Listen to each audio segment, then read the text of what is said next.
We didn't need motivation. We needed discipline. That's what changed everything. 1 year ago, Ryan and I, aka my lovey-dovey boyfriend, finally started realizing that it's time we get our together. Before Ryan and I moved to San Diego from Fresno, everyone had questions for us, like, what are you planning to do there? Where are you guys going to live? Why are you guys going?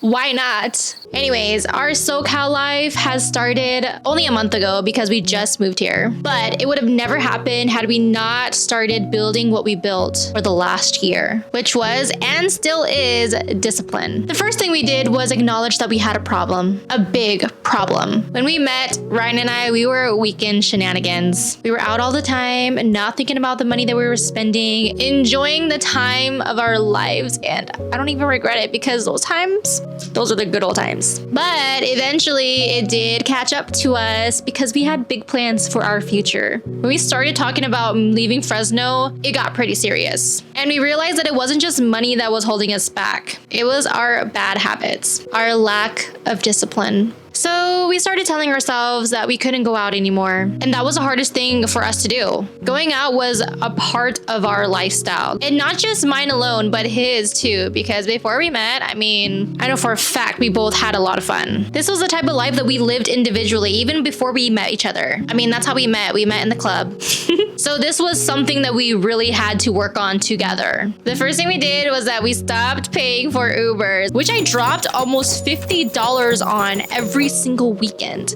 Safety first. So during that time, we thought it was okay. He'd buy the drinks, I'd get the Ubers. See, safety. The reason why we stopped paying for Ubers though was that it was gonna give us a reason to stop having any drinks and having to drive instead. Eventually, we just stopped having drinks because we wanted to drive ourselves home, which then led to us being completely not under the influence everywhere we went. We got bored. And boredom makes you realize a lot of things when you're outside, out on those streets. That was the first step of our change. Number 2, we started eating at home more often. We were never really the type to eat out that much because I love cooking, only when I want to though. The plan was to not make outrageous goals on top of each other. We wanted to take steps nice and slowly. So we put in more effort to spending more on groceries rather than eating out. I love my food. I would literally rather have steak than go out and buy a new Prada purse, which I don't even have. Number 3, we broke the cycle of always saying yes to hanging out with our friends. I love my friends and I always want to have fun and have a nice little evening with mimosas, cheese plates, charcuterie boards. But every time we went out, we spent money, at least most of the time. If we knew that going out was going to cost us money, we just stayed home out of respect for ourselves. We accepted that we didn't owe anyone anything. And at the end of the day, if it was hurting anyone's feelings, that was their problem, not ours anymore. Respectfully, I love you all, my friends. Number 4, we changed our daily habits, going to bed early, waking up early. But honestly, some of these habits became unhealthy habits. We started not eating breakfast anymore so that we could save more money, which I love my breakfast, but we were really thugging it out. We also stopped going to the gym as often. Plus, Ryan had homework, which he hasn't had in the longest time because it's been a really long time since we graduated from high school. Can't believe Ryan started college 3 years after me.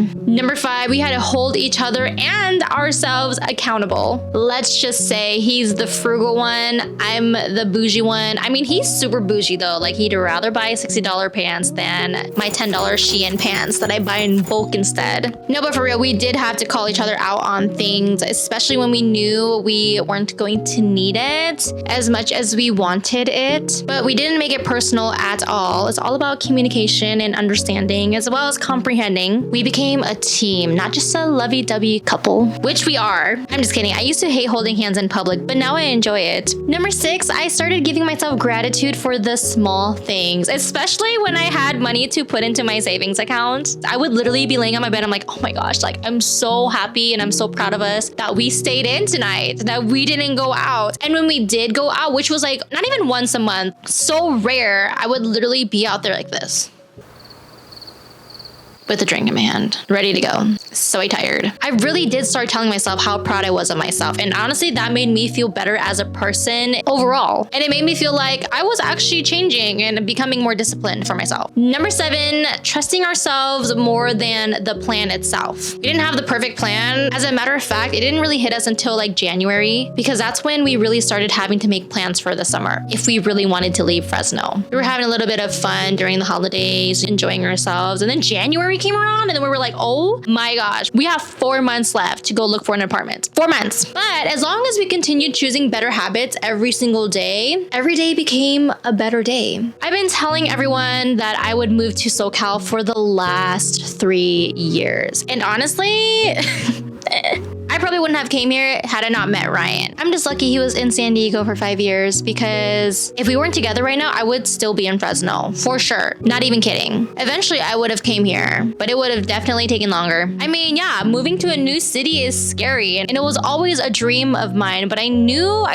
there was just something there holding me back from completely doing it by myself. At the end of the day, I guess it was because I was waiting for the love of my life to show up and carry me off into the sunset, which is so crazy because we met at a club named Sunset. Can you believe that? I guess I got very lucky because I found someone that wanted it as much as I did, and we made it happen together. You could totally do it. I would have done it. Probably would have taken a little longer, but I would have done it. And I know our life in San Diego barely just started 1 month ago, but we started this life over a year ago with the planning, the changes, working on our discipline. We decided to stop living for the weekend.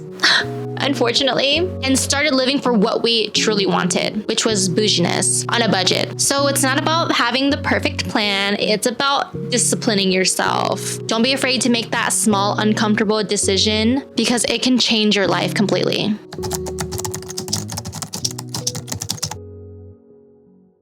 Hey guys!